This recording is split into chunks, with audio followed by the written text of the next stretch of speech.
Level up your teamwork and communication with Jira. Let's get everyone involved. First things first, you need to set up a project. Click on Create Project and then choose a project template that fits what you're working on, like Scrum or Kanban. Fill in the project name and key details. Think of this as your project's home base inside Jira. So, how do you invite your friends? Go to your project settings and find the User Management or People section. This is where the magic happens.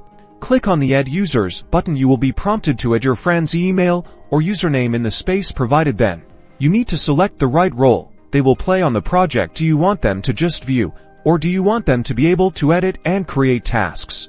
Ensure that the access level aligns with their responsibilities. After you've given access, your friends will receive an invitation to join the project. Once they accept, they'll be able to see the project board, create tasks, comment, and collaborate, making your project much more dynamic. See how easy that was?